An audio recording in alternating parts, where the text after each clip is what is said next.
right, we got João Moura on the pod, co-founder, CEO of CrewAI, probably one of the leading, if not the leading, AI agent platforms. What are we learning today, Joe? Well, first of all, thank you so much for having me. I think it's going to be a lot of fun. So we're going to be building a few different things. I was thinking about your community and I was like, what if we use AI agents to do things like data enrichment? So given that you're trying to prospect a lead, it finds information about them, automatically writes an email, sent to them. But then we take it up a notch and we kind of like produce a real-time report and kind of like generate a PDF. I don't know, just trying to have some fun. And if we get the time, we can build more fancy stuff towards the end. So I hopefully have some spare time at the end.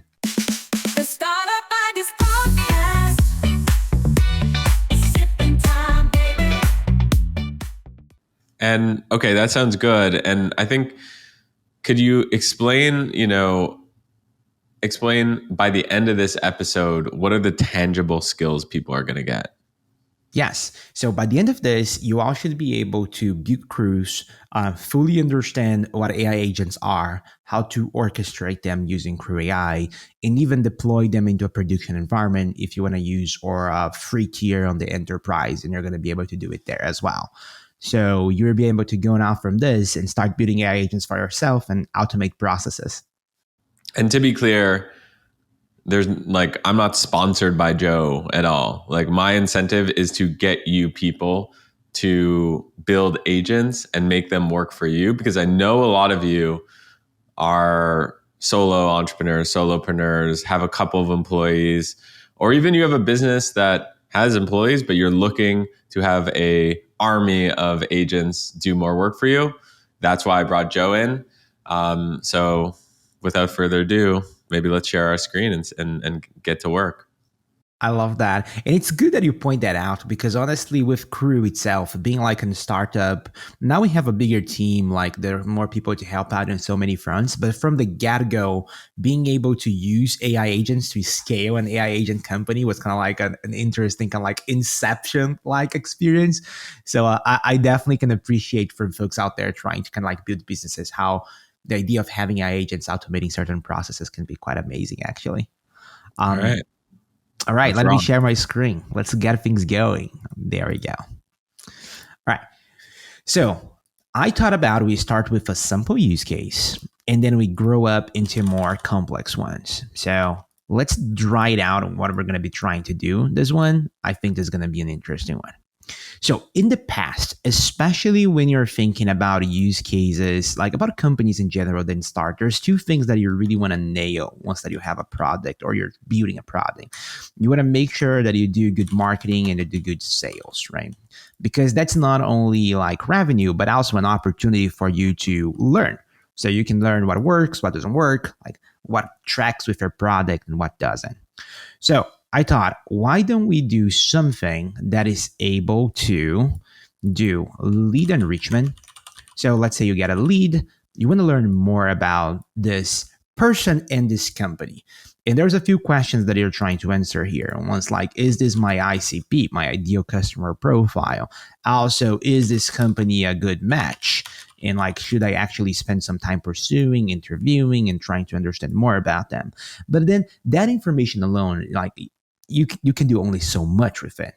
But could we also use agents to take one step further and make it actionable and say like, all right, can we have ideas for how to use our product, given that we now learn about this person? So the agents will not only do the enrichment and learn about the company and learn about the person, they're going to come up with these ideas on how they can use our product. And then afterwards, can we just go ahead and draft an email and kind of like trying to reach out to them? Like, hey, thank you for signing up. This is how you could be using your product. 3 ideas for our business. Very excited about it. Like, let's chat. So honestly, I think this is kind of like a more straightforward kind of use case. We can start building with no code, but I want to take a step further after this and even further if we get the time. But before we get there, let's get to building. So For this one, because I want to start very simple, I'm going to start with no code. If you go on CrewAI Enterprise, there's a free tier that you can create an account. There's some setting up that you need to do, but once you have done it, you got to have access to Crew Studio. Crew Studio is basically a way for you to create AI agents by chatting. Like you can chat your way into an automation. So for this one, let's try creating one ourselves. Now, I have something in here for us to use, and I'm going to read it out loud with you all. So the idea is I want to create a crew that will be able to research both a person and a company based on their name, email, domain of the company. I wanted to make sure to learn most that I can about their business. So their role, their seniority, the company level, how big the company is, what is their industry, their culture, and 3 ideas about how they can use AI agents. And at the end, I want to produce an email that is friendly and doesn't sound like an AI, offers to explain how they could use AI agents on a business call, and basically describing a little more about how I want that email to sound like. All right, so now I have a plan, right? The output is a fully crafted email ready to send, including the insights. There's going to be 3 inputs for these agents: the name, the email, and the domain. It's suggesting to use 3 tools: a Zapier Dev, Scrape Website, and GPT-3. Let's remove this. So we don't need GPT-3. Then 3 agents, one for doing the researching, one for doing analysis, another one for doing email drafting, and 4 tasks. So what you see here is that with AI agents and CrewAI specifically, you don't need to have one agent to one task. It's not necessarily one-to-one. So you can see the first one is doing by the research agent that is basically researching the thing, the person. The second one is researching the company and is also done by the research agent. And then the third one is where the analysis agent comes in and then the email agent comes in after that. So this feels good. Let's create our crew plan. Quick break in the pod to tell you a little bit about Startup Empire. So Startup Empire is my private membership where it's a bunch of people like me, like you, who want to build out their startup ideas. Now they're looking for content to help accelerate that. They're looking for potential co-founders. They're looking for tutorials from people like me to come in and tell them, how do you do email marketing? How do you build an audience? How do you go viral on Twitter? All these different things. That's exactly what Startup Empire is. And it's for people who want to start a startup but are looking for ideas, or it's for people who have a startup but just they're not seeing the traction that they need. So you can check out the link to startupempire.co in the description. And that's going to basically take this UI up a notch so we can actually see visually your tasks and agents. So here you can see profile researcher, idea generation, email content specialist, and I can keep changing in here if I wanted. So let's say that I want to make this like a senior email content specialist. There you go. And let's check like what they're doing, conduct research to gather information about the individual with email domain this. That's their company domain. All right, this feels good. Let's do it. Generate crew. So this actually generates the code for you if you want to download it, or allows you to deploy this right away if you really want to do that. So in here, you can see it's very straightforward. We have 3 tasks: the first one, second one, third one. We can change the tasks, we can change the agents. One thing that I do want to do is, for example, the research profile is using Zapier and scraping. The generating ideas is, I think I want to also it to use Zapier and scraping, just in case it wants to go a little like more broad on searching for ideas online. And the third task uses no tools. Now, the other thing that I want to do is for the idea generator, let's do GPT-4o instead of 4o mini. And for the email, let's go a little crazy. Let's use O1 mini so that we can get like some extra fanciness in there. So let's see if it's going to work. Honestly, O1 mini, in my experience for agentic behaviors, sometimes falls short. Just because it already has kind of like chain of thought embedded on it. It tries to basically like figure out everything itself without using any tools and kind of like outsmart a little bit what you're trying to do. But hey, There we go. So we have our initial crew in here, very simple. What I'm going to do is I'm going to deploy this right away so that we can go ahead and test it. But we're going to also download the code. So let me go back into that so that we can start trying things out. All right, there we go. This is the one. Yes, so let's do download the code so that we can change a few things about this, make it more complex, go extra custom. Again, you don't necessarily need to use this UI. In the end of the day, if you want to create the crews locally using only the open source, you can do CrewAI create and name of your crew.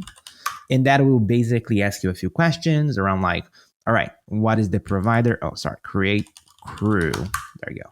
It's going to ask you a few questions about like, what is our provider? So you can say, OpenAI, what the model you want to use. You can say, well, I want all my agents to use GPT-4o Mini. You can specify individual models per agent down the road. Then Joe, you I had add a your question. key. I had a question about the models. I think a lot of people get to that point and they're like, yeah, I don't know which model to pick for this particular task. How should people think about that? That's a great question, Greg. So usually the way that I think about it is like smaller models, like smaller 7B, 14B, they don't work as well. You can get them to behave as agents, but they usually take even longer because they go in so many blind alleys and keep like retrying things. So you definitely want to go like my go-to is GPT-4o Mini, and that usually works great. That said, you can evaluate different models locally. We have a feature. Let me go into this new crew that we created. Name of your crew. We have a feature called CrewAI Test. And what that does is it allows you to test our agents using many different models. So you can test like, all right, how does it does with GPT-4o? How it does with GPT-4o Mini? So you can get like how each model works and what are the score that each task gets. So you get an actual quality score, an actual hallucination score. Yes, of course, it's missing my my key. Let me add this in there to make sure that we can get this. All right.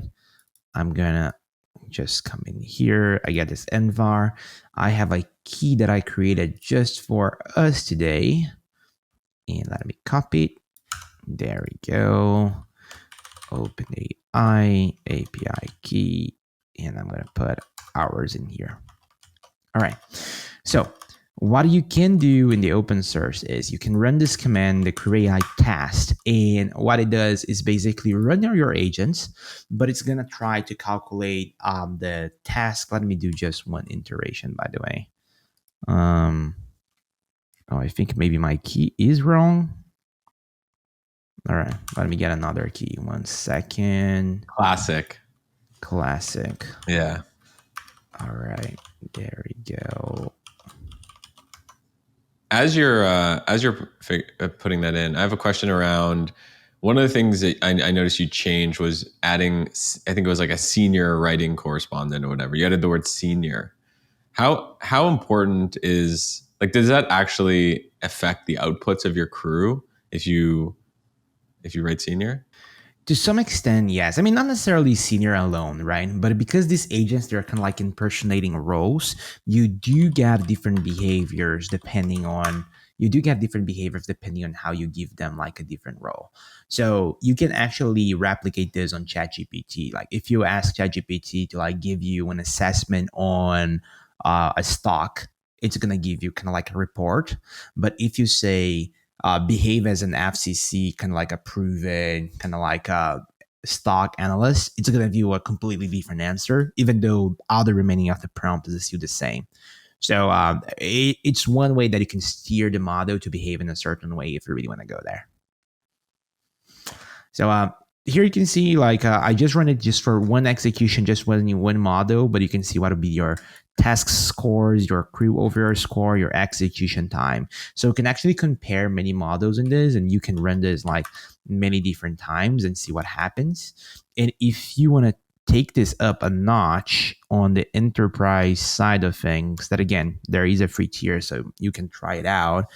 There is, let me see, one of the agents that I did run tests for, maybe the PR review.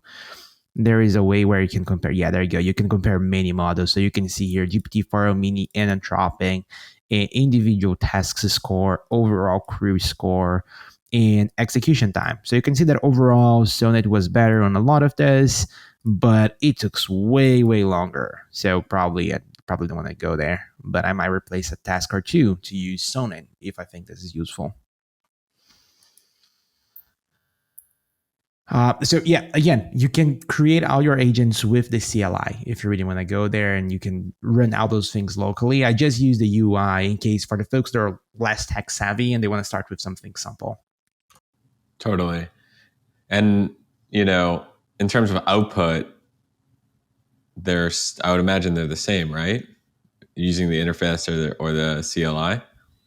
Yeah, the output will be the same. The thing is, once that you're using the enterprise, that automatically becomes an API. Right. So that opens up like opportunity for you to kind of like interact with a few like different apps. And we can integrate, for example, with like a Zapier on this one.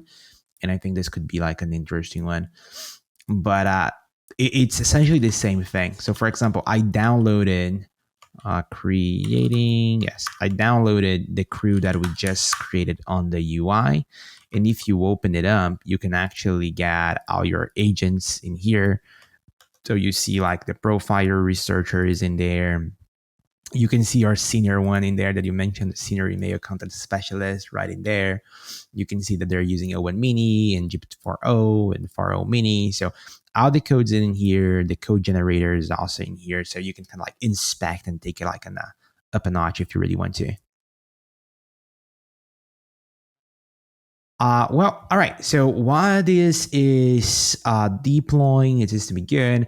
What we're gonna do is I wanna do something a little fancy for us today. So I want to make sure that we create a Zapier to run this. So by the way, now that this is live, I can actually, again, because it's an API, I can see what are the inputs that it needs. So we can see that it needs domain, email, and company name. I can actually run this right here if I want to. So we can do a test real quick. Let's say João at CrewAI.com. Let's see, the domain is CrewAI.com and the company is CrewAI. Let's do a kickoff. And you can use webhooks, like if you're more technical and you want to like have progress bars on your app and you want to have other things. But you can also just do pooling as well if you want to just see like how are things going.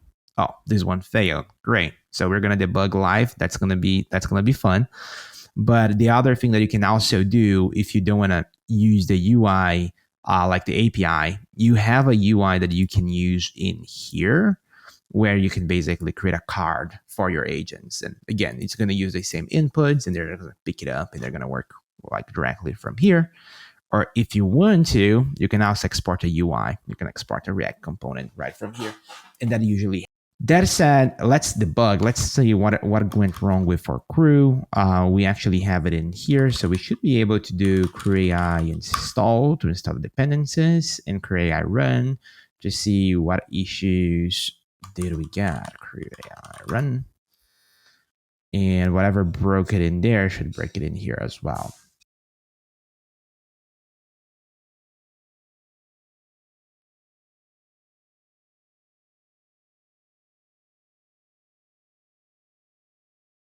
The first run, by the way, you're going to notice is the first run takes a few extra seconds because it sets an environment, just the environment for you to actually run it. There you go. The agent is missing in the following description. That's great. All right. So we know how to fix this. The thing is on the task, there is no agent for our second task, the generate ideas. For that, we want our idea generator. So let's make sure that we get this in there. And there we go. This should now be fixed. If we run it again, it should work. And this might be actually a good way for me to show how you can actually deploy this using Git as well. So let's say that I build this thing like I build it manually, right? with code. I'm going to do greg tasks. Make this private. Boom. So now what I want to do, yeah, there you go. It tried to run and we start OpenAI key. That's great. It means that it's working. So now let's do git init, make this a repository. Let's do git add. So we add everything in. Let's just push it out in here. And there you have it. Yes. So now we can deploy this Greg test crew, and we can do it directly in here. There's a GitHub integration. So again, if you didn't do it through the UI and you generated things, you can come in here and you can do Greg test. I can add my super API key, my OpenAI key that I have pre-registered, and I can click deploy. And there you go. We're going to deploy this one. Similar thing. I guess I should have checked if all the agents were assigned on the UI there in the other one. So let me delete this one. And while that does its thing, I want us to set up a Webflow website that is going to use this crew. So I'm just going to choose a random template in here. Joe's fantastic website. That sounds right. Sounds right. By the way, Joe, is there any particular reason why you chose Webflow versus Framer or another product? No, really. I'm just turned out to be a Webflow customer, so I really like use them. But this directly should work with anything out there. Okay. At the end of the day, it's an API call, so you should be good to go. So let me delete all this grid and delete the spacer, and I'm gonna add a form block. There we go. So we know there's 3 fields that we need for our thing. So I'm gonna duplicate. Can I add a field directly? I think I can. So field. No, I'm gonna duplicate this once. All right. There we go. So it's name, email address, and the other one was company domain, if I recall correctly. So let's do company domain. So name should be good. Let's check settings. Yes, name, email address. It's good. Should be email. Let's check how you're calling it on the, well, I guess it doesn't matter. We can map it since we're using Zapier. And here I'm going to make sure that we do company domain, and we can call this domain. All right, let's check if I did it all right. Email, name. All right, this feels good. Let's publish it for now. And we can start to set up our Zapier. So one thing that you will notice is that we have a few integrations. We're still beating out more. Again, this is something that you can do manually as well if you're doing the open source route. But if you're using enterprise, there's a few integrations. One of them is Zapier, another one is HubSpot, another one is Slack. So that kind of can help you out. With Zapier, once that you connect in, you can actually use CrewAI in here. So let's say that we're going to start with a webhook because we're getting this request from somewhere. Let's go for it. Now continue, and we can test this URL. I think I have Postman open here somewhere. Yes. So there we go.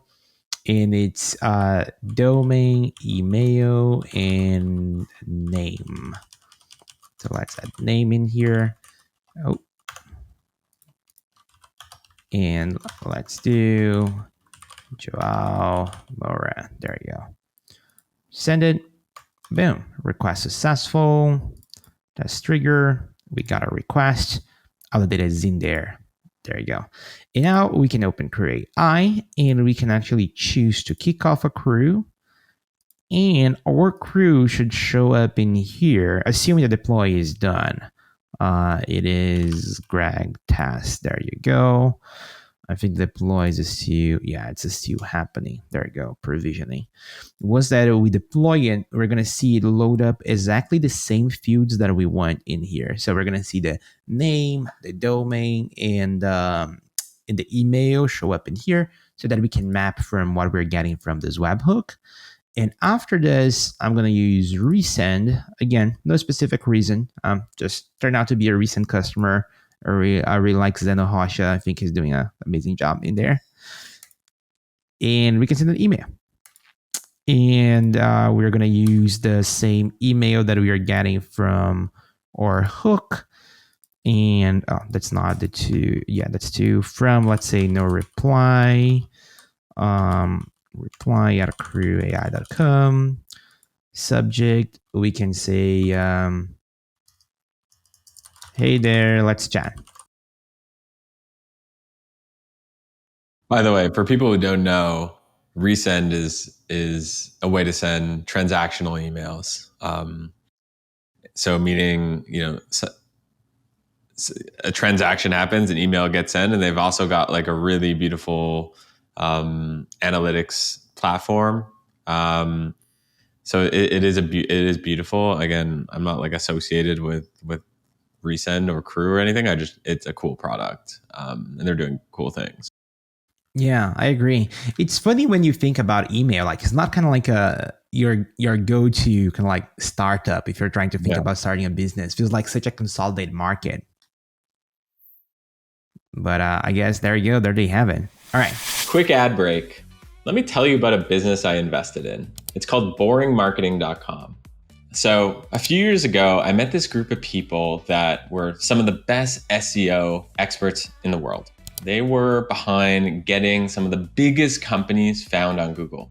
And the secret sauce is they've got a set of technology and AI that could help you outrank your competition. So for my own businesses, I wanted that. I didn't want to have to rely on Mark Zuckerberg. I didn't want to depend on ads to drive customers to my businesses. I wanted to rank high in Google. That's why I like SEO, and that's why I use boringmarketing.com, and that's why I invested in it. They're so confident in their approach that they offer a 30-day sprint with a 100% money back guarantee. Who does that nowadays? So check it out. Highly recommend boringmarketing.com. So while this is deploying, let me explain what we're going to be doing next after this. Okay. And we get this working end to end. Well, I find that an email is fun, but it's kind of like a demo, right? Like, it's what you see a lot of like other folks do as well. I think we can do a custom report, a custom PDF report, something that looks more fancy, more drafted towards specifically their company, with more specific, like we're already doing all this enrichment. We're already like having these agents kind of create these ideas on how they can use it. So why not like go one step further, do the craft report, and then use that to be sent on the email. So the custom PDF report, this is something that you would hire typically a junior marketing person to actually put together, take the data, make it look nice. Maybe you want a designer there or whatever, but it's someone you're paying, in the US at least, kind of, $50,000 to $80,000 a year. You're saying basically you can just automate this whole thing. Yeah, I mean, what you can do is you can get like them to do maybe a template, right? And then based off that template, you can like preview the information. So you still get like that very nice high quality that you would get in terms of like capturing your essence and what you want to the PDF to look. But then what you get is kind of like this very kind of like custom reports per customer. So as soon as someone sign up, like as a lead, they get something, and you can go a little crazy on this. You can put their company logos, you can put like a bunch of other things. I love when I think about marketing, and I'm going back to my Clearbit days here. One thing that I would think is I would love to send a lead materials that they would like to show in a meeting, right? Like imagine saying something so beautiful that they are okay taking that and going back to their team and show like, oh, let me show you what we should be doing and how we should be thinking about this. So I think there's something special about that, and just helping your champion in your like lead and your customer to actually kind of like get some props in there.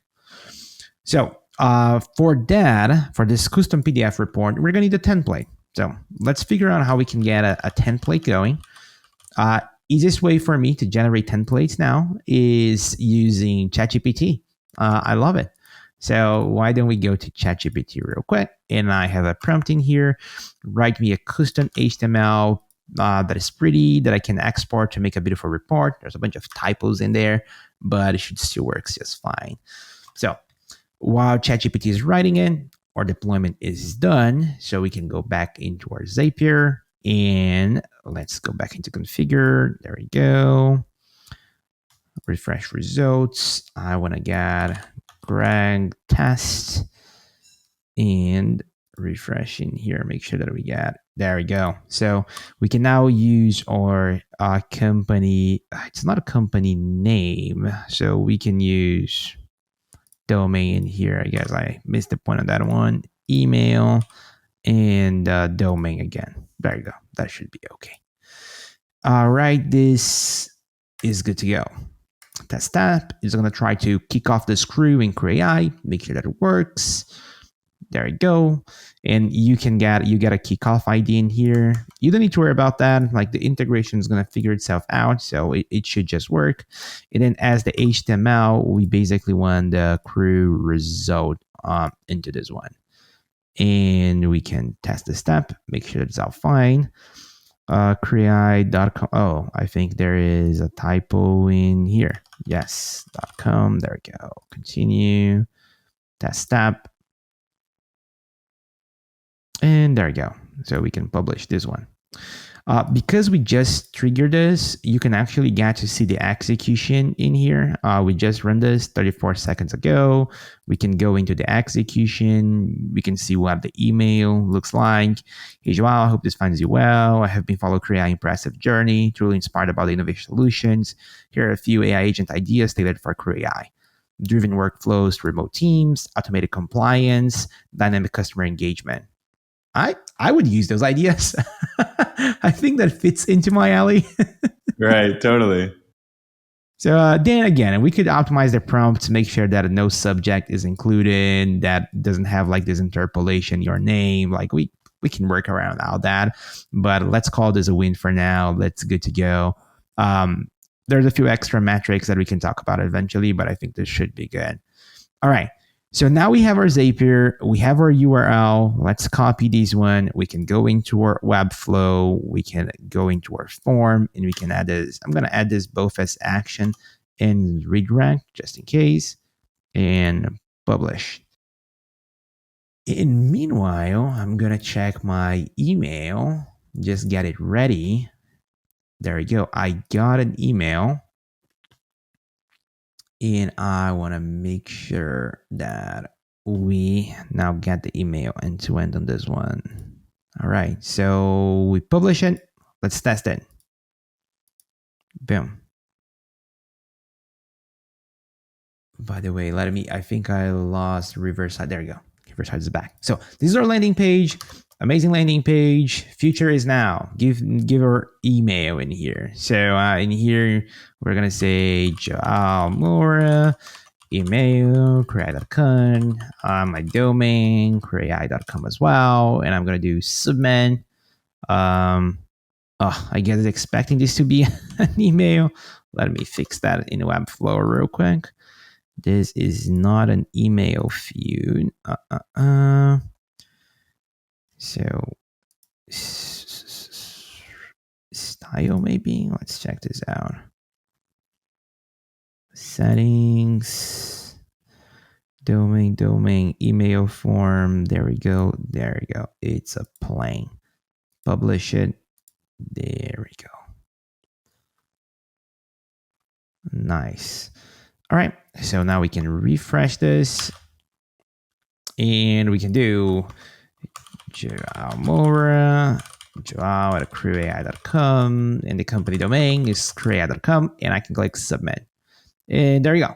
Because I didn't add the proper redirect, it took me to the JSON thing, but it should now have a running execution in here. Stopped. What was this? CrewAI stopped by this error, missing company name. Company name is missing. Let's see what is the request that we got from the webhook. Data in, data out. So query string name. Oh, I guess it's sending a GET request. So again, post requests, publish like domains. All right, so let's go back, refresh, and let's do it again. João Moura. It's João at CrewAI.com and CrewAI.com, and do a submit. There we go. Let's see if it's running now.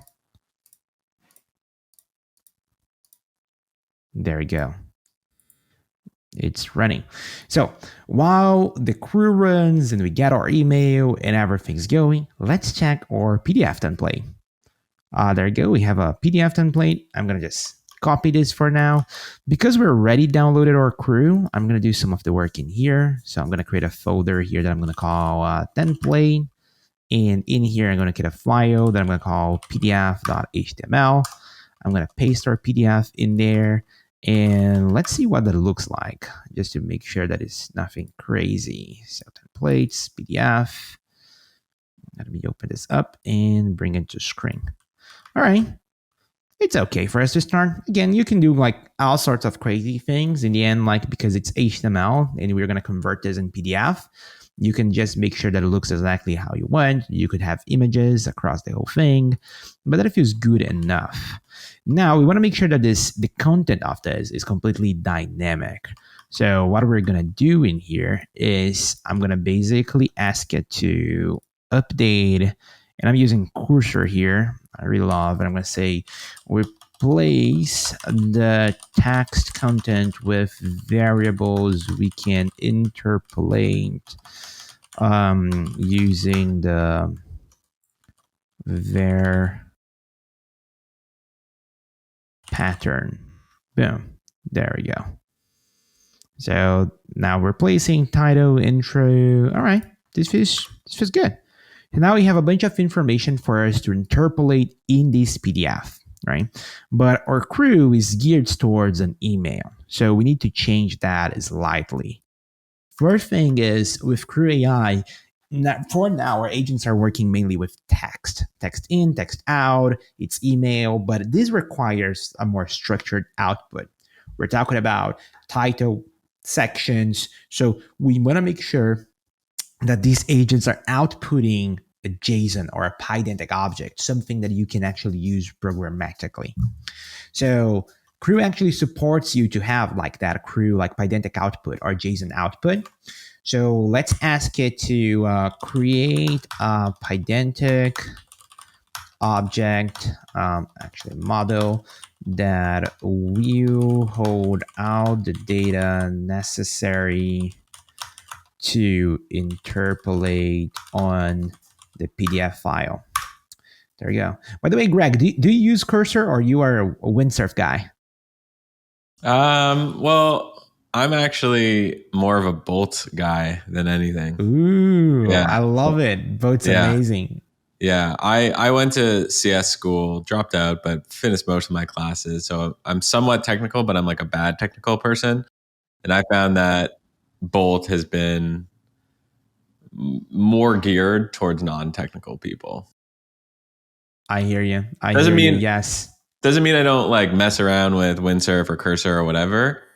I'm also in the stage where I want to play with all the tools. Like I've just been playing with Lovable recently, which is another one. And I just like to, like, I'm a learner, you know? So we don't know who's going to win yet. So we might as well play with a bunch of the tools. I hear you. And yeah, a lot of people get to ask me this, asking like, hey, like what is going to happen with the market? Like how are things are going? Do you think like there's going to be a clear winner? And what I'm telling everyone, like, hey, it's very much early days still. Like no one knows how these things are going to play out. And there's a few things that are not in your control. For example, you don't truly know like how this is going to impact like companies or how this is going to impact jobs and everything along the way. But we don't have control over that. But you do have control around like what you're going to do with your time, right? What is happening right now. So I usually recommend people to just learn these tools and use them anyway, because it doesn't matter what happens in the future, like what wins or how AI impacts like everyone. In the end of the day, that will like that knowing these things are going to set you up for better, like even independently of what happens. Totally. All right, let's go back into this. So we just create this Pydantic object. Now that we have this Pydantic object, we actually can go to our final task in here. And I'm actually saying like, hey, outputs this object. So there's going to be a function calling at the end that's going to convert the output of our agents into this object that we need. But now that I just noticed, I'm going to actually remove this for a while because we need to update these tasks. So let's go into tasks and say, I need to update this tasks to now, instead of coming up with an email, to get all the data necessary to create this object. And I'm going to copy the object there. This is the object that we are going after. So I'm going to say, there we go. So let's see how it's going to go about things. Seems to be keeping out the same agent. The one thing that I would do is let's update the agents as well to factor this in. We're now updating this agents to gather all data to generate this object instead of writing an email. There we go. It's going to probably rename our agents and change a few things, but that's fine. Yes. There we go. Update everything. All right. 4.0 mini, 4.0 mini. Let's do 4.0 on this one as well. And in here now, update this to use the agent defined in agents. There you go. I gotta say, once that you got used to this like new tools like Cursor and such, it's hard to go back. Totally. It's so good. Oh, funny enough, they kept the same key, so you can see it's email drafter, even though they changed the role. So maybe we do update the agent keys to reflect the new roles. There we go. Yeah, just changing this final one, the PDF drafter. So let's update this to use PDF drafter. All right. So now we changed our agents. We changed our tasks. Again, I used Cursor to do it, AI. So I'm not really like tagging along and optimizing these prompts very much, but if it works, it will be pretty good. So now what we can do is we can ask it update this class to use the new agent and tasks, and it should do a good job about that. While there goes, by the way, we never checked our email. I probably got an email already about this, and guess what? I did get it. You got mail. You got it? I got a mail. Yes. Let me move this into our view. There you go. I got our first one that we were testing on, and I got a new one that now seems to be doing great. Let me move this into view. All right, email, no reply. Move it here. No. Move it here. There we go. So you can see that I got a mail, and hi João, I hope this mail finds you well. My name is, again, we didn't like necessarily mess around with that. I've been calling Career Impressive Jenny, reach out for some innovative ideas about offers, especially around strategic partnerships, customer experience, and regulatory compliance. Love to schedule a call to discuss. Would you be available to check next week? So again, pretty cool. You could make this like so much more advanced if you really want to, and more precise. And this is kind of like where you get more into kind of like what we're seeing companies doing, where you're going to also integrate this with like a Google Calendar. You're also going to integrate this with your CRM. So now it's not only kind of like in like sending the email, but actually scheduling the call, checking if you have the time slot available, and kind of like going all the way. But this would be a good way for you to get things started. And again, there's a few things that we could change in the prompts to not include a subject, to not have interpolation and everything. But just like a quick example of how you can get some of these things kind of like going, and how some companies go about this. Yeah, I think, tactically speaking, if you're building some of these things, it's like that. What I just saw, that email is good enough to start, and then spend the next few days just tweaking, learning, and making it more advanced. But you don't. I guess what I'm saying is and I'm curious your thoughts. Like, you don't need to go and build the fanciest output from day one, right? Don't you want to just try and get the basics going first? Yeah, 1,000%. I think there's a few things that a CrewAI really shines in, and one of those is like I think it's the easiest way for it to build AI agents right now. Like if you want to build more custom ones, like ignoring like all like the more kind of like geared to kind of like drag and drop only simpler use cases. I think this is kind of like the easiest way for you to iterate, because now like if we spend like an actual couple hours in here going about our agents and our tasks and maybe doing all these integrations, we could get something pretty cool that we can just deploy right away and turn it on. It's connected to our landing page and just have it going. But I think you got to the point where you got the nail in the head where you want to make sure that you get something out there. And once it's working, then it's all about iterating on it. So, all right. So now let's just wrap these things up. Like we can now pass an extra attribute called output pydantic. Again, we're getting more technical in here because now you want your agents to output actual structured data, and this is the structured data that's going to output, so we can actually use it. And what you want to make sure is that you are sorry.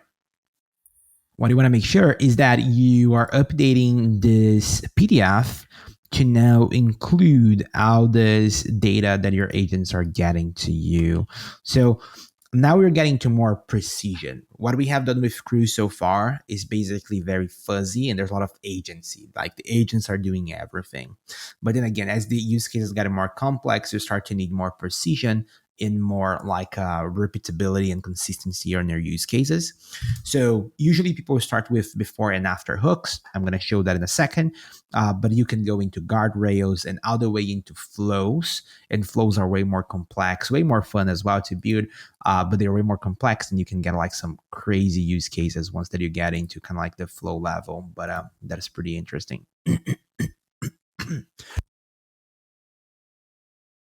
All right. So for us to do before hooks, we can basically do an after kickoff hook.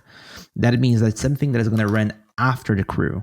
So you do the annotation, and in here you can say, I will create HTML. And you get the crew output as an attribute in here that you can use down here. So I actually have an example that we can use to ask it to do it for us.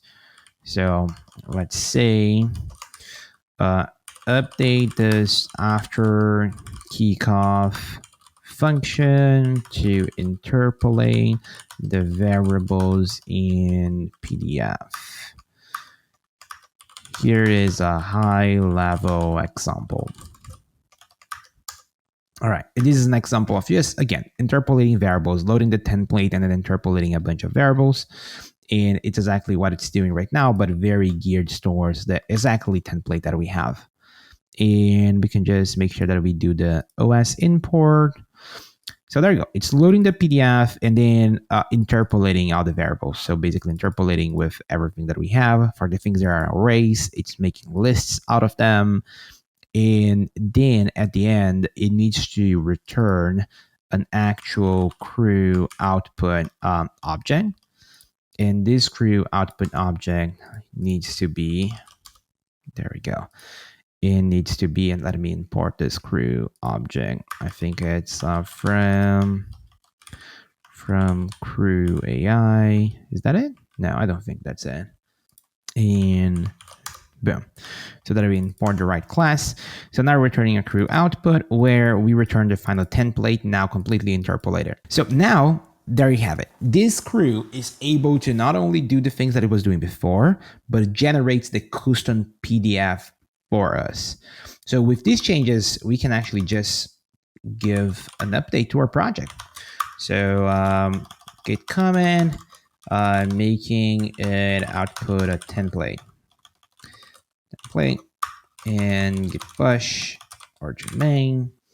And now we're updating our crew to basically being able to generate this PDF. So if I turn down auto deploy, it will deploy right away. If not, we can just trigger a redeploy by clicking right in here. So let's click on it. And that's going to start redeploying this crew. So getting back into this, so we are updating our crew now, and that crew is now going to be able to to generate the PDF templates for us so that we can send them over email. That seems good.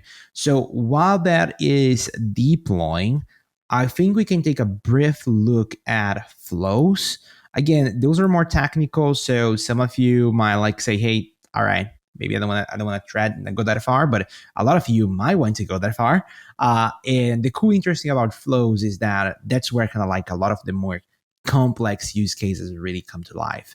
And that's where we see like integrations with SAP, Salesforce, pulling out those different sources, executing some Python before, after crews, during crews. Things get a little all over the place. But it starts simple. It can get complex, but it starts simple. So this is how it works. You can start a flow the same way that we created a crew. You're going to do CrewAI, create flow, and you're going to give your flow a name. So I'm going to say educational content flow, for example. And the flow is an ability for you to have an event-based automation that have crews in it. So let me show you what this looks like. So the flow has also a similar folder structure, but you're going to see that it has a crews folder. So you can have many crews inside the flow. And the flow follows kind of like an event-based system where you basically have a start function that you can annotate with this start annotation. And then you can have other functions listening to functions before there might be a meeting event. So for example, it's going to generate a sentence count. And then the function generate poem is going to be listening for once that one finishes. And this one's going to kick off a crew. And then save poem is going to be listening to when generate poem finishes. And then it's going to save that in a text file. So it starts simple, but things can get a little fancy in here where you can start something and then you kick off a crew, and that crew, you do some validation of the output. And then depending on the result, you call another crew if you really want to go there. So a good example and a use case where this could be useful, and that's why I named educational content, is, for example, generating long form documents. So let's say that you want to generate a crash course PDF, again, for the sake of another example, where you go over like many different chapters. You're talking about many different chapters, like evolving into a topic. This is a great example for flow because you can have a function to gather inputs from the user. For example, what is the topic that this course is going to be about? What are the learning style for this person, and what are some of the main interests that this person have, so that we can use those interests as examples and throughout the educational content. And then you have a crew that generates a plan. It plans out what are going to be the chapters that you're going to have, like what they're going to look like. And then you have another crew that writes a chapter. So again, you're going to have like a long-term content and like a fully blown kind of like PDF at the end with like many, many pages if you really want to. Incredible, dude. Yeah, this is pretty interesting. So again, I'm gonna real quick try to show like what this would look like. I don't know if we're gonna have time to put something end to end together. Keep me honest here. Yeah, I'd love just to see what it would look like. Like, to me, I'm visual, so I need to see that before you leave. Oh, So if you're a visual, you're going to absolutely love flows. I'm going to show you one thing in a second. So, all right, let's change this real quick. So let's first go into our crews and rename this poem crew to be, let's say, content plan crew. And rename this file to content plan crew, and rename this to content plan crew. There we go. Now, again, I'm going to be very straight to point in here. Usually you wouldn't spend a lot more time on thinking about your agents and tasks, but just because we're trying to put something quick together, I'm going to say I want a couple agents to help me create a content plan for a crash course on a topic. These agents will take a few interpolations like topic, learning style, and interests. Interests. There you go. The topic is what the course is about. The learning style should advise how we plan the chapters, and the interests should be used as for examples and such. Final output of this will be a plan with many chapters. There we go. Let's see what they come up with. All right, it updated. It added a couple. It added a couple in here: course content planner, a content expert, and a learning specialist. And yeah, this feels very good. Now let's make sure that we also update our tasks. So I want tasks to help me create a plan. All right, let's use the agents. There you go. So hopefully between the context of the agent's YAML and what I just typed in there as prompt, it is able to create me a good set of tasks. All right, so the final one is recommendation, learning activity, and engagement for each chapter. I actually want the final. All right, so I'm going to say I want a final task that brings it all together on a comprehensive list of all chapters and all information about them. All right. And there we have it. The one thing that I'm going to say is I'm going to add this context for this agent, all the other tasks. So create the outline, the develop, and optimize. So whatever the output of creating the outline task, whatever the output of the develop chapter content, and whatever the output of the optimizing learning, all those outputs are going to be sent to this agent to help it to come up with this final result. All right. So now that we have this, we just need to make sure that we are loading the right crew in here. So this poem crew exists no longer. This is our new content crew. And instead of starting with a generate count, I'm going to say gather user input. So what is the topic? What is the learning style? What is the interests? That feels good.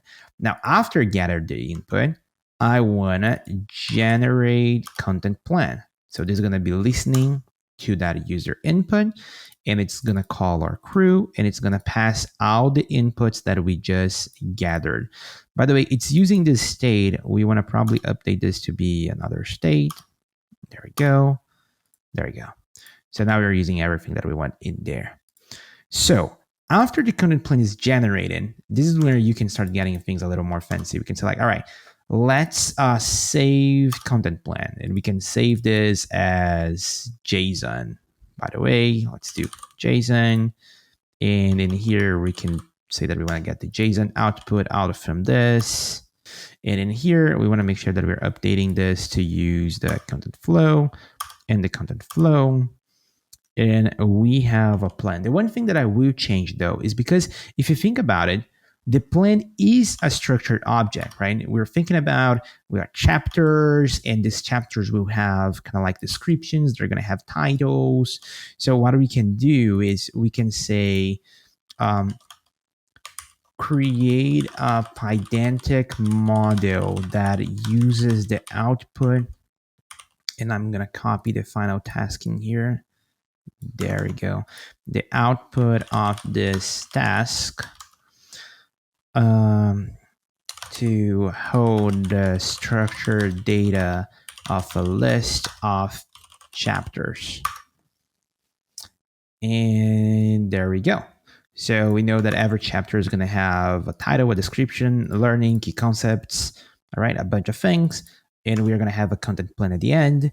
So now we want to make sure that update the screw to use the tasks and agents.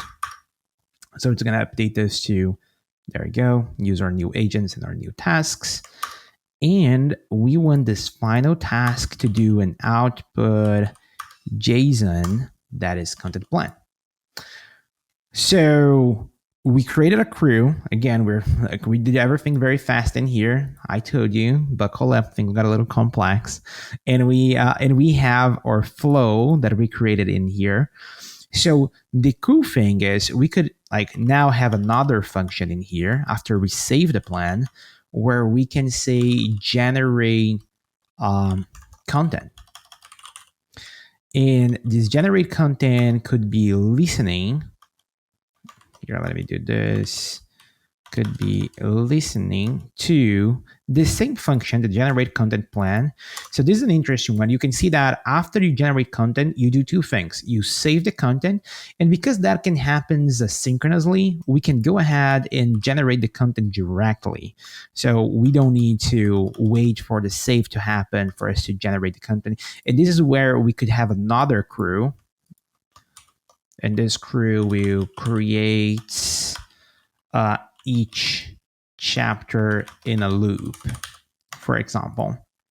And after we have created each chapter in a loop, we could have another one that is going to be saving content, for example, where we're actually saving the content. So we can do a key here.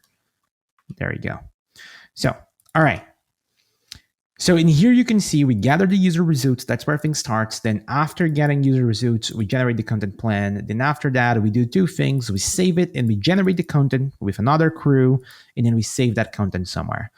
The cool thing is, because Greg is a visual person, you can do now CrewAI flow plot. And that will actually plot you a visual showing exactly what is happening with your flow. So you can see what are the crews that you have in there. You can see what are the inputs, like what are the different kind of like functions and events that are being emitted. And that is something that people usually add to their README files and makes like parts of their documentation moving forward. So let me open this up. Now it got generated. So I can show you what this looks like, right? There we go. So we gather the user input. We create the content plan, and you can see this is a crew method. So there's a crew in this one. Then we have save a content plan and generate content. Eventually, generate content is going to be a crew as well. So it's going to be similar to this node. And then we save content. And there's a bunch of more things that you can do. You can do router triggers and some other things, but you got a visual representation. Dude, I had a smile on my face. I don't know if people saw that because I'm like, this is what I need. You know, I needed this.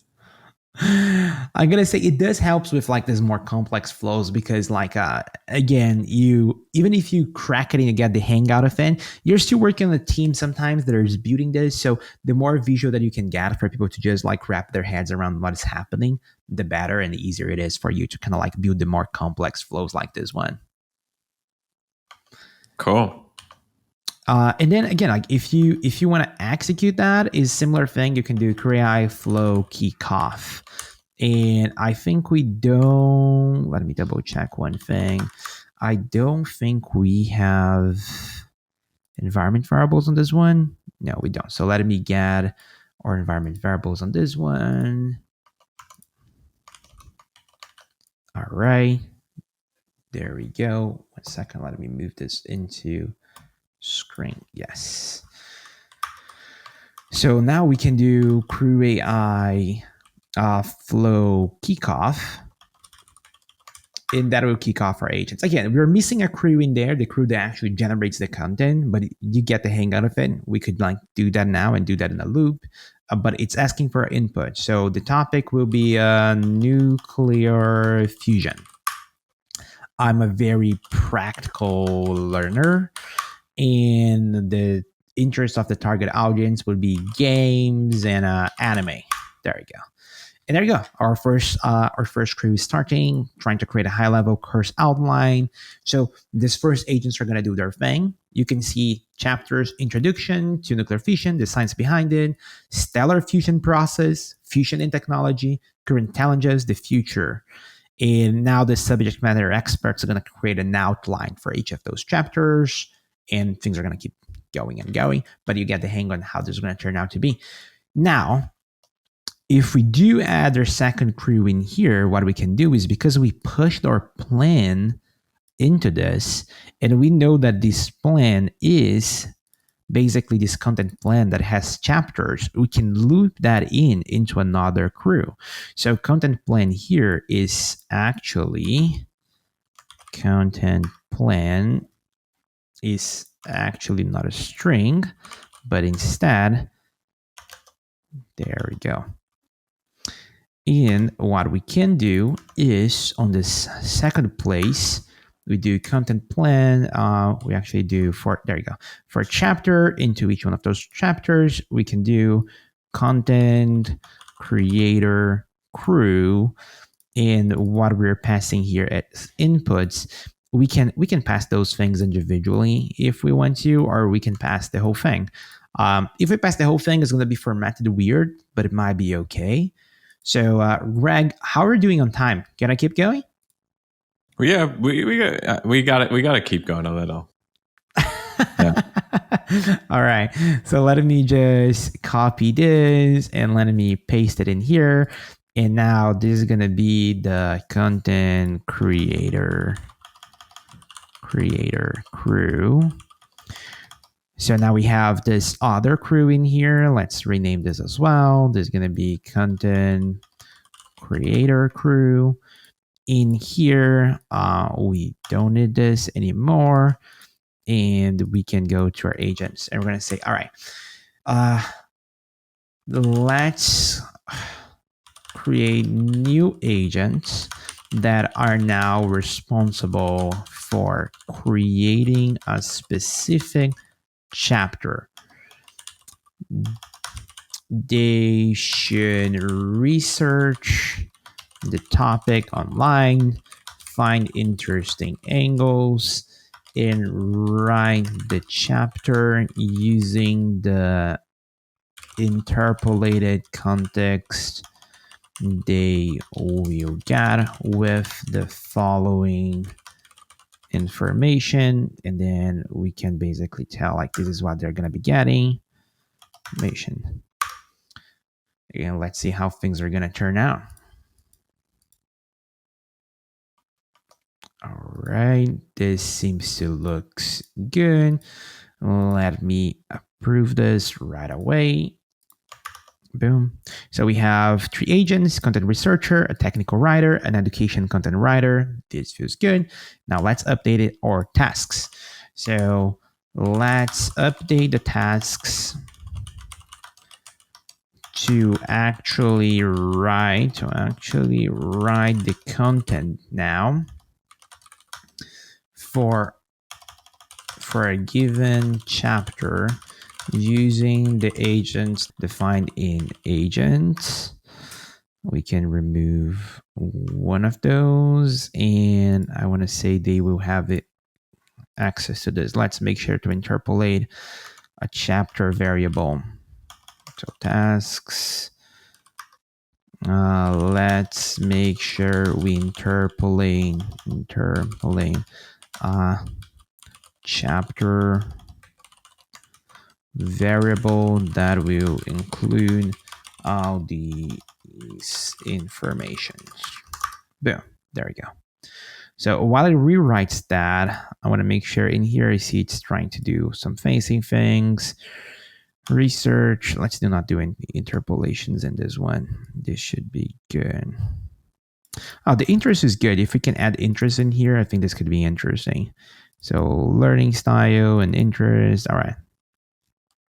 This feels good. All right. What about the tasks? In the tasks, let's approve it right away as well. I won't try to do anything fancy about this, like trying to access the objects. This I don't think would necessarily work.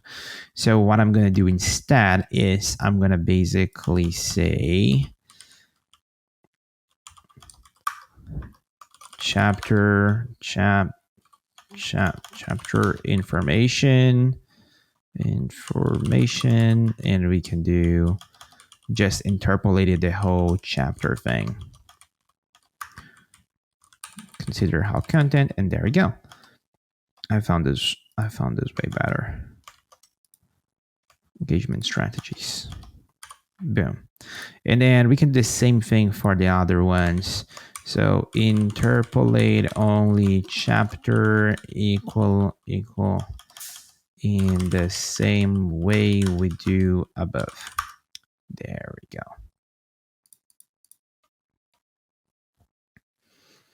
All right, so it's removing everything, just keeping chapter. Well, the one thing though, it just did for this one. So let me do everything below. Boom.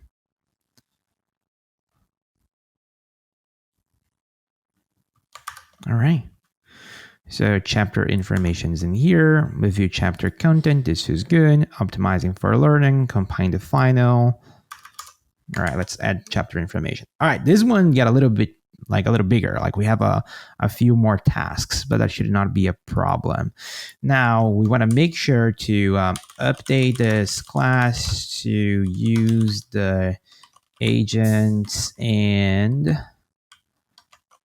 tasks. And there you have it, content creator crew. All right, updating everything. This feels good. All right.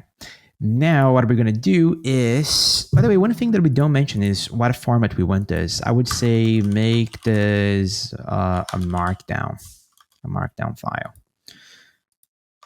And what I want to do on here is, no, I think this is good. We shouldn't need any of this as well. So now we can import our new crew. So we have our content creator crew, and we are generating this for each of the chapters. And what we can do is, for the sake of just keeping things a little simpler, is I'm going to save here. So save result.raw to markdown file in content / there we go. And we can create here a new folder. I'm going to say content for now. And there you go. We basically got the chapter name. This is good. We need to interpolate the other things as well. Yes, learning style, interests. Yes. All right. Like, will this work? I don't know. Brace for impact. We did a lot in there. You can see that when we ran our crew the first time, it did work. Like, we got all these plans. So let's actually open, because it saved that file that we asked it to. I hope so. Where is this? Yes, content plan. Let's do JSON, beautify. There you go. So we have all the chapters: introduction, description, learning objectives, key concepts, technical content, practical examples, learning activities. So you can see the plan is in here for all the chapters. So this looks good. Now, what we're going to do is make sure that after the plan is generated and we are saving to this file, we didn't even need to save it. We can drop this part eventually. And we actually call the thing that generates all the chapters. So this should be good. One thing that I'm missing though from this crew is that they're not doing anything. Like they're using only the LLM knowledge. I would love to use, for example, CrewAI tools and maybe Serper so they can search online, and maybe scraping. Like I think those are probably like the couple like easiest tools that we can use.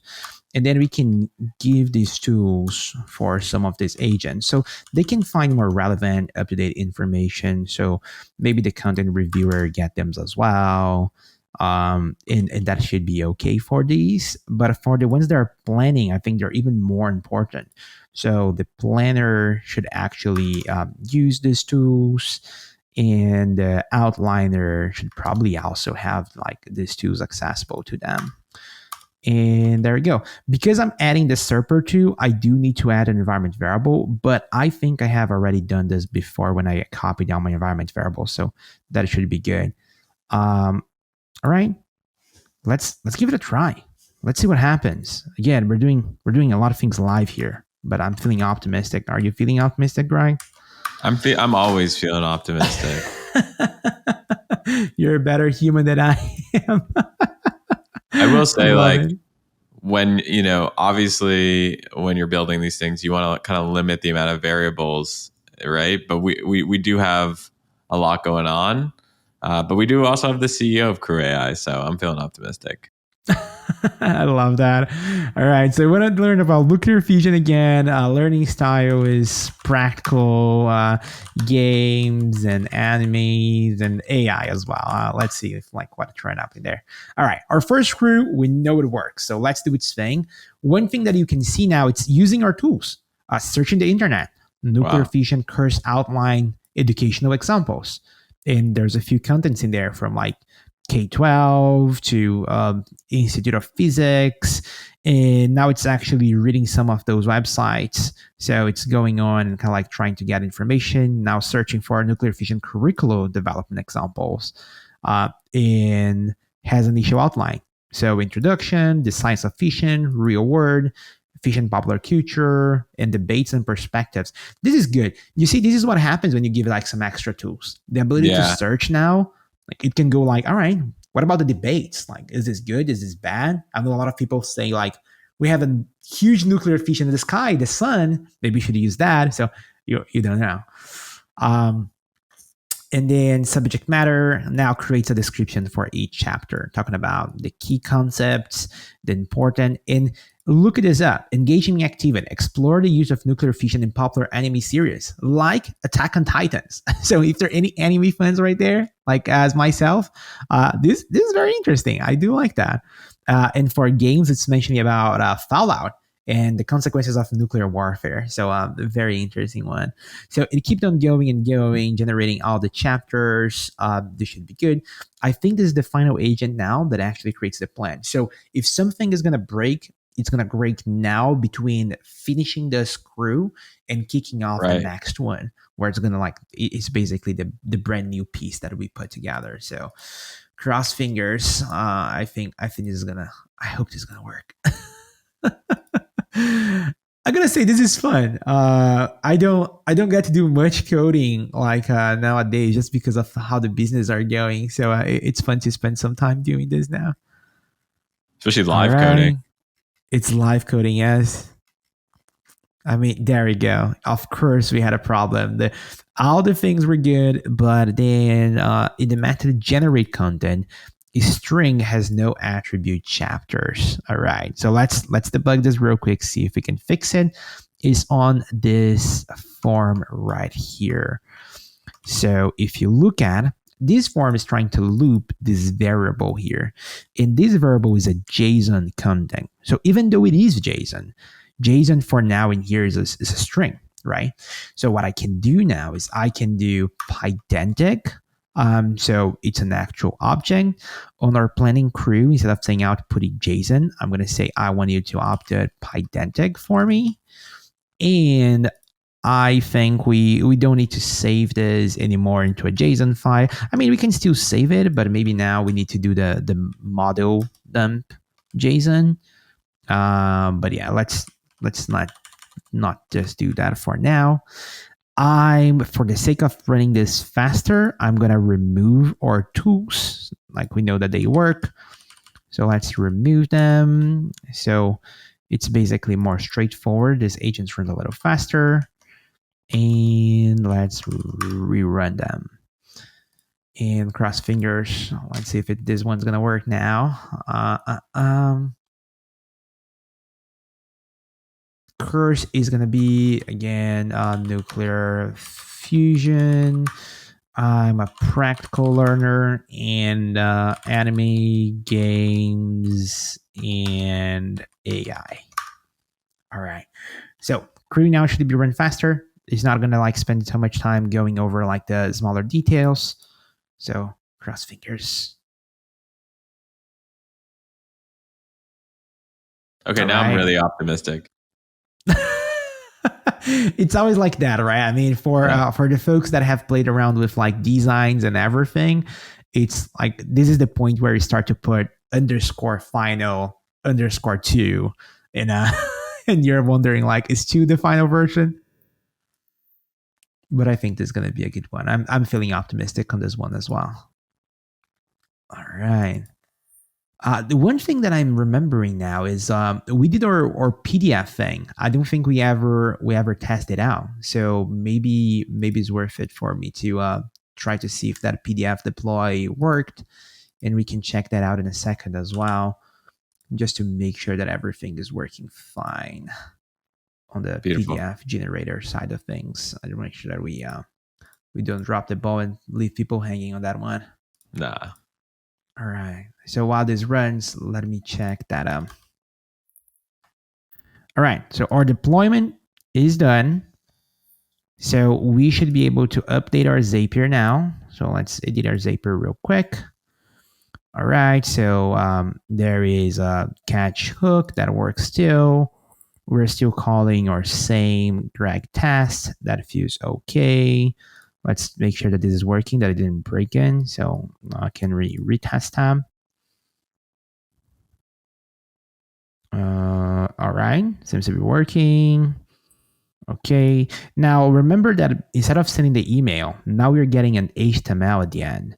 So there's a service that I have used in the past called PDF Co. Again, it's the only service that I could found that is able to dynamically convert HTML to PDF. So I'm going to use in here just for the sake of using it. And what you can do is you can get your output of your crew, so the result, and basically output it in as a PDF. So I'm going to say I want to know margins. This was good. All right. So let's see if it runs. Yes, there we go. And on our resend now, instead of sending this content, we can basically say, here is your report, and we can attach the URL. Continue, publish, and there we go. We have updated it now. So let's make sure that our crew is running accordingly. We should be able to kick off a new one. So I'm going to test. Is this the one that I think this is a new one. Isn't it a new one? Let me make sure that we're using the right one in here. So the kickoff, I want to add this app real quick. I want to make sure that we are refreshing this list. I'm going to choose another one real quick. Let's find our Greg one, Greg test.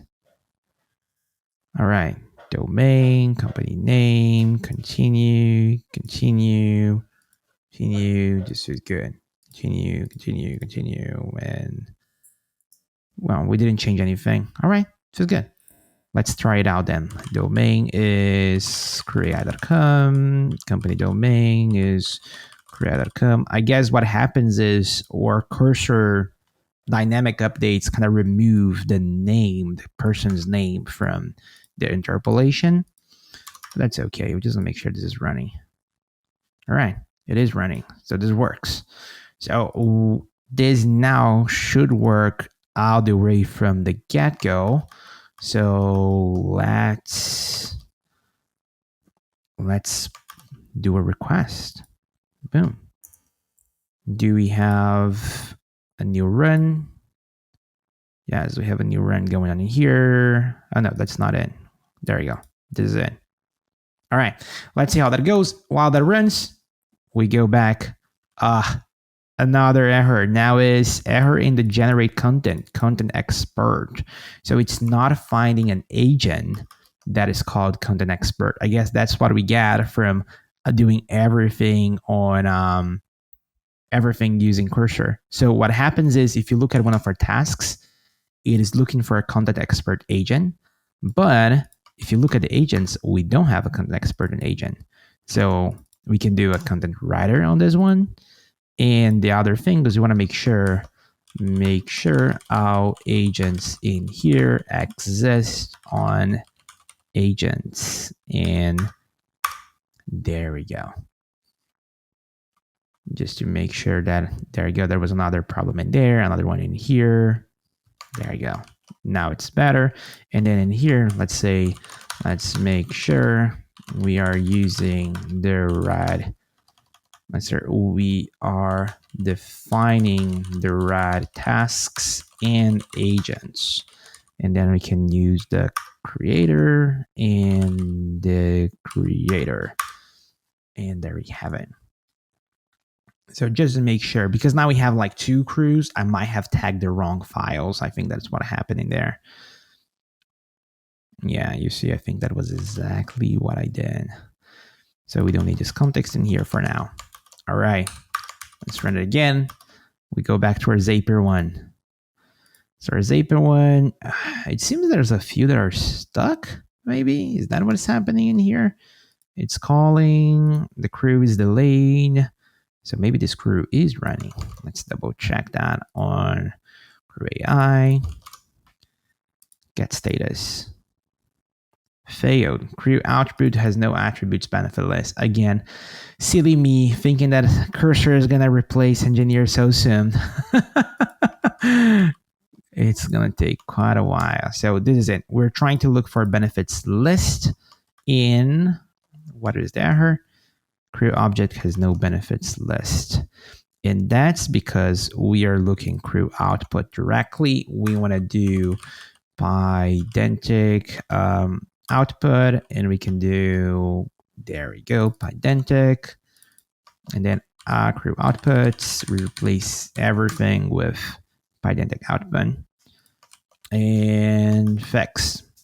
So nuclear fission, practical, anime, games, and AI. And then for our other one, we just update the PR. Yes. Comment, fix, we push origin banging, and then let's trigger redeploy in there.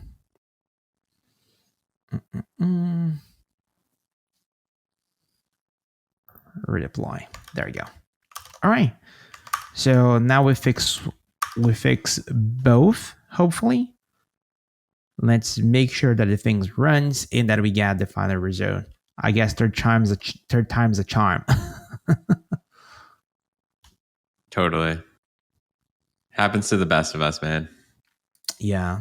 I gotta say, this is live coding, right? I think, like, to everyone's point on like how AI is evolving, coding is still a very interactive process. Yeah. Right. Like definitely AI and agents and things like Devin now and like other solutions, they help a lot. But it's still like a lot of like just making sure that from going from 0 to 1 is very fast and getting faster and faster. Going 1 to 10 is still very much like what traditionally has been. Yeah, that has been my experience so far. All right, a similar error, but now on the task side, probably same thing. I forgot to reference something somewhere. So on the tasks, I'm saying create a content outline. I'm actually saying create content outline, and I don't have that task in here. So all this context should actually be research chapter. Should be write chapter content and compile final plan. I think this is it. Let me just double check. This is the right one. This is the creator. All right. So compile define course plan. Complete structure plan. Now this looks odd. If you think about it, it's the content creator plan. The plan is the one where the tasks are about compiling the outputs in a comprehensive plan. This should be actually writing the chapter. So if you look at this, we can say instead of a plan, we want the final actual chapter on this one.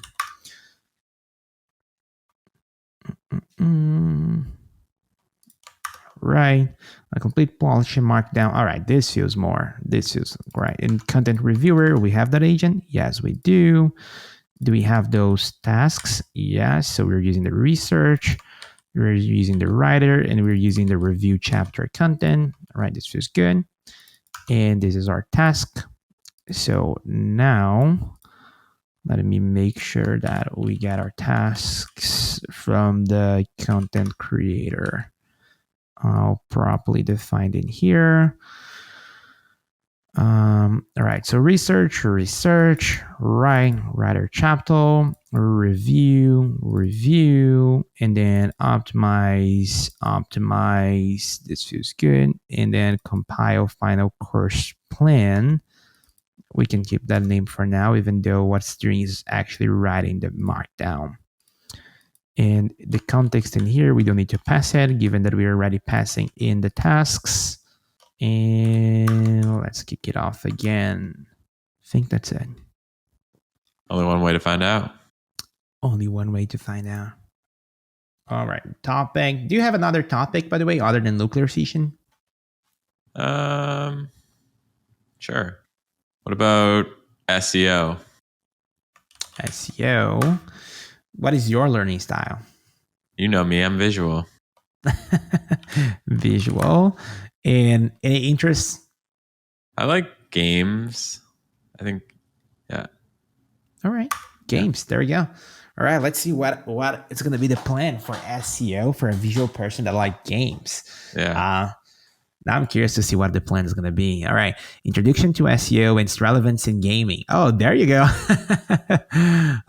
Keyword research and optimization, on-page SEO fundamentals, content creator and marketing strategies, technical essentials, tracking performance. How you feel about that as plan? Yeah, I think it makes sense, makes a lot of sense. I think it looks good. All right. Well, introducing concepts, a couple use cases, how Fortnite effectively uses SEO to rank highly on gaming content, and analyze Legend of Zelda Breath of the Wild. I mean, that's a killer game right there. Totally. Then keyword researches using things like Keyword Planner, SEMrush, Ahrefs. That feels good. On-page SEO, again, Overwatch, Call of Duty. That's interesting. Destiny 2, Hollow Knight, another great game. Then technical results and SEO performance directly. All right. Seems to track. Then there's the final plan right there, the whole JSON thing, and it works, generating content. So now our content researcher specialist actually is getting all that object. So you can see all the chapter information is in here. The title, the objectives, like everything is in here. It's always mashed together because kind of like we just jam the entire chapter like object in there. We could make it a little prettier. And now, because these crew, we didn't remove the tools, they're searching the internet. So searching the internet, finding information, scraping websites. There you go, a bunch of website content that's kind of like just reading and researching further and coming up with the actual content. So now it's the actual content writer. We can see an initial writing of what the topic would be. Overview, key concepts, the technical content, the practical examples, learning activities. There we go. Now I think we have the editor kind of like doing a review. And again, researching online, scrapping AB pages. Like the models are getting so fast now that it's even hard to keep up with everything that they're doing. So there you go. Researching how technical visual learners like and practical and fun tips. So making sure that it gets like some of like that insight in there. Yeah, learning gaming for education. Yeah, it's going all out. All out, baby. All out. There we go. All right. So we should be able to see like, and by the way, we're seeing all these logs because we're running on verbose mode. So you can disable all that if you don't want to get like everything and kind of like the stream of conscious of the models and everything that they're doing. But if everything works out, we should start to see files. There we go, populated right in here. Yep. So it wrote the first chapter. Let's see. Let me actually remove those initial markdown codes here that it added. There we go. And then let's do markdown preview. So introduction to SEO and its relevance in gaming. The learning objectives, the key concepts, the the practical examples, what they have done, learning activities. We'll create infographic illustrating how search engines works. Well, that's going to be a tough one. Assets methods, success metrics.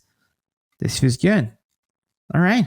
Well, I guess what we could do, and we have done like this, this kind of like flow before, where you use for like high level content creation, is you can go like way deeper on some of the prompts for the planning. That's usually where most of the kind of like the optimization lies, is making sure that the plans reflect like what exactly what you're trying to kind of like go after. Like the fact that he's trying to not use game as examples, but actually focus on gaming SEO is a little odd, and it's not what we want. So we could change some of the tasks and agents around that. It's funny because I saw that originally, and I was like, that's not what I want. But then I was like, actually, that's probably a huge opportunity in like a niche. That like, I've seen a million SEO courses and content guides and stuff like that, but I haven't seen anything specifically spoken to video games.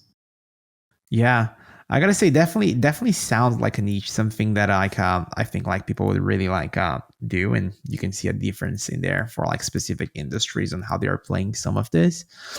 But yeah, so now what is happening there behind the scenes? Again, we have a new chapter now talking about the keyword research optimization.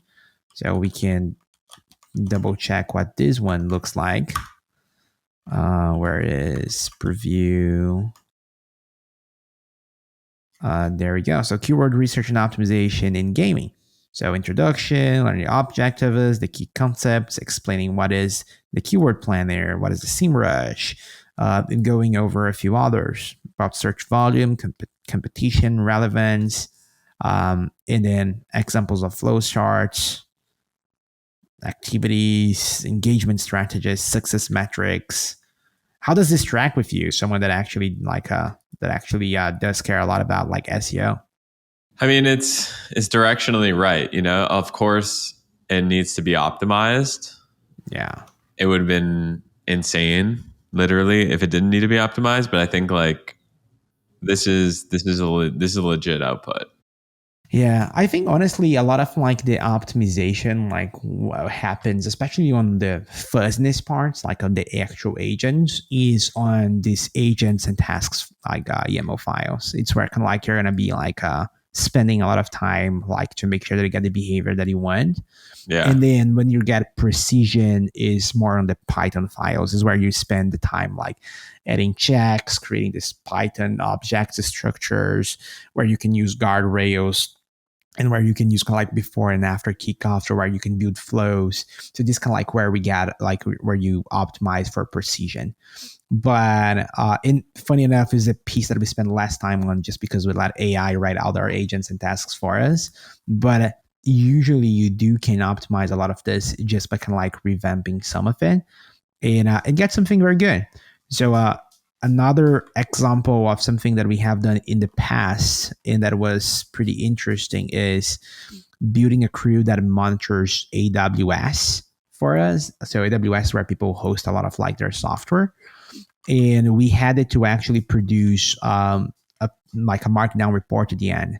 But in this one, we spend more time describing like what exactly we need. And this is kind of like the level that you can get where you have an executive summary, table of contents, introduction, a very detailed analysis, and you can have actual links. You can add guardrails to make sure that these links are not like hallucinations. So if, for example, is mentioning a link in here and you can click on that, what you actually get is control traffic to resources pages. Yeah, there you go. So you can actually have exactly the page that is a valid one. That's and really cool. You can, yeah, that's really, if you spend the time, you can get amazing things like risk assessment matrix, roadmaps. This is actually a demo that we're going to be pushing with AWS in January. So it's going to be like on their blog post and everything. But this is kind of like the level that you can get if you really double down on kind of like a lot of this. All right. But hey, we covered a lot. I mean, time flew, to be honest. I hope people stuck around. Like if you're listening to this and you're in the deep end here with us, like, you know, you probably realize that, I mean, look at this, look at the outcome that you could potentially get. But there's going to be zigs and zags along the way. There's going to be errors. There's going to be, it isn't press a button and it automatically, you have this agent force, multi-agent, ecosystem, but it is press a few buttons, zig and zag, and you get it out. So, Joe, thank you for spending time with us, showing us around, bringing you inside your brain, and really how you think about this multi-agent world, and showing us Crew. What do you suggest people do? I mean, I know you use Crew, but like, what do you suggest people do if they want to get started in this world? I would say if people want to really dive into this, I would recommend checking a couple courses that we have with Andrew Yang on deep learning AI. So I can send you the link so that you can put on the descriptions. But there's a couple of courses. The first one is pretty good. It's like very like from introduction. It's like very for beginners all the way to kind of like start to building everything. So if you do that, we're gonna step back all the way to kind of like what is an agent, like how agent works, what are tools, what are LLMs. So you can watch that and catch it up on that way. And then there's a second course that we did. There's very practical. It's all about what we're seeing in companies out there. And there's an interview with the CTO of GenAI on PwC on how PwC is using CrewAI in production. And there's a few extra informations in there as well that you probably want to check it out. So I would say those two, like we have over 100,000 people that enrolled on those courses. So I definitely recommend you to check it out. Cool. We'll include that. Get your hands dirty and of course, like and comment and subscribe if you enjoyed this video. And I'll see you in the next one. Joe, I'll see you around. See ya. Thank you so much for having me. Thank you. Later.